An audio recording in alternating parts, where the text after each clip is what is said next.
நமஸ்காரம். முக்கியமாக இந்த கார்ப்பரேட் கம்பெனியில் ஐடி கம்பெனியில் உட்காந்து வேலை செய்கிறவங்களுக்கு முதுகு வலி வந்து கண்டிப்பாக ஆக்சுவலி வருங்க.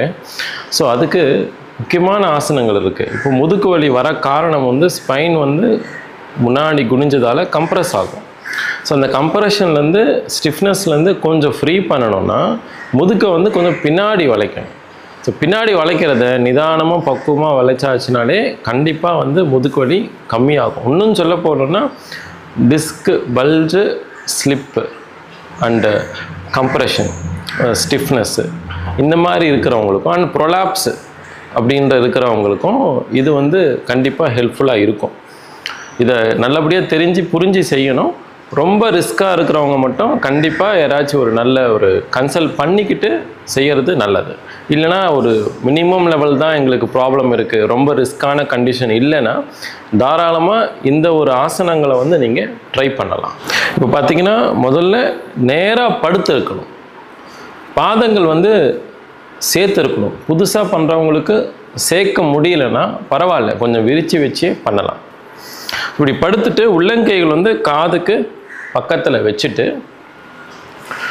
மூச்சு உள்ளே இழுத்துட்டு ஹெட்டையும் செஸ்ட்டையும் கொஞ்சம் லிஃப்ட் பண்ணி முதுக்கு இப்படி வளைக்கணும். இப்படி வளைக்கும் போது எல்போ வந்து தரையிலேயே வச்சுருக்கணும். இதுதான் சப்போர்ட்டு. இங்கே ஷோல்டரும் எல்போ பார்த்திங்கன்னா நேர்கோட்டில் இருக்கணும். அப்புறமா கைமுட்டி எல்போவும் உள்ளங்கையும் பார்த்திங்கன்னா நேர்கோட்டில் இருக்கணும். ஸோ கைகள் பார்த்திங்கன்னா எள்ளு மாதிரி இருக்குது. இப்படி இருக்கும்போது உங்களுக்கு நல்ல ஒரு சப்போர்ட் கிடைக்கும் முதுக்கு வந்து வளையறதுக்கு. ஆக்சுவலி பார்க்குறதுக்கு கொஞ்சம் இப்படி செய்கிறதுன்னு இருக்கும், ஆனால் ரொம்ப ஈஸியான ஒரு ஆசனம் தான். இப்படி இருக்கும்போது கழுத்தை நல்லா வளைச்சி மேலே பார்த்தோன்னா முதுக்கு தானாகவே வளையும். ஸோ முன்னாடி குனிஞ்சு இருக்கிற போது நம்மளுக்கு கம்ப்ரெஷன் ஆகுதுங்க, ரொம்ப நேரம் உட்காந்து வேலை செய்கிறோம். இந்த மாதிரி பின்னாடி வளையும் போது நிதானமாக வளையும் போது தானாகவே கம்ப்ரெஷன் கொஞ்சம் கொஞ்சமாக ஃப்ரீ ஆகும். ஸோ இந்த மாதிரி ஒரு பொசிஷனில் ஒரு நிமிஷம் 2 நிமிஷம் வந்து பழகணும். அப்புறமா இறங்கிட்டு ரிலாக்ஸ் பண்ணிவிட்டு கைகளை ரிலாக்ஸ் பண்ணிவிட்டு அப்படியே லிஃப்ட் பண்ணி பாடியை சைல்டு ஃபோர்ஸ் இடுப்பை வந்து பாதங்களை வச்சுட்டு கைகளை முன்னாடி நீட்டி இந்த மாதிரி இருக்கணும். அப்போ தான் ஸ்பைன் வந்து திருப்பி ஒரு நியூட்ரல் பொசிஷனுக்கு வந்து அட்ஜஸ்ட் ஆகும். ஸோ இது வந்து எந்த ஒரு ரிஸ்க் கண்டிஷன் இருந்தாலுமே தாராளமாக இந்த ஒரு சரள புஜங்காசனம் வந்து செய்யலாம். அதை முடிச்சுட்டு இந்த செயல் போஸ் வந்து பண்ணணும். எத்தனை வாட்டி பண்ணாலும் இதை வந்து ஃபைனலாக பண்ணணும். அடுத்தது படுத்துட்டு உள்ளங்கைகள் வந்து தொடைக்கு கீழே வச்சுக்கணும். ஸோ முடிஞ்ச அளவுக்கு பாதத்தை வந்து சேர்த்து வச்சுக்கணுங்க.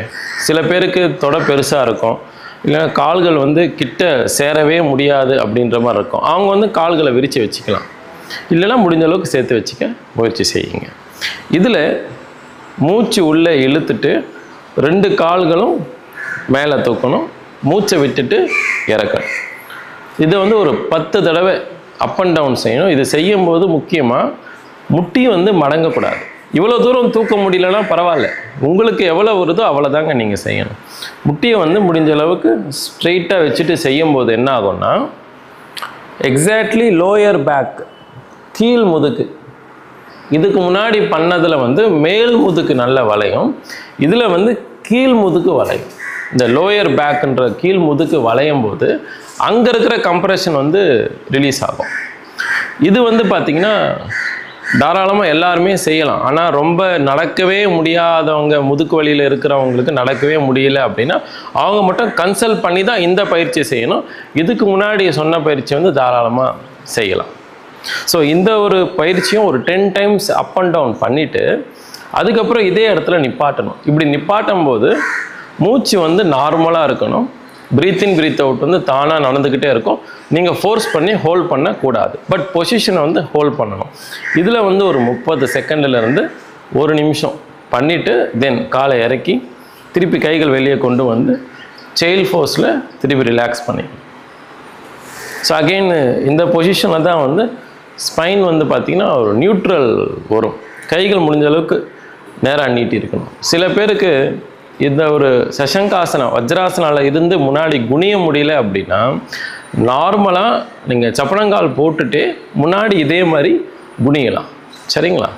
ஸோ டெஃபினெட்லி இது ரொம்ப யூஸ்ஃபுல்லாக இருக்கும். நிறைய பேருக்கு இந்த பயிற்சிகளை கொடுத்து முதுகு வலி வந்து சரியாக இருக்குது. தாராளமாக ட்ரை பண்ணலாம். நமஸ்காரம்.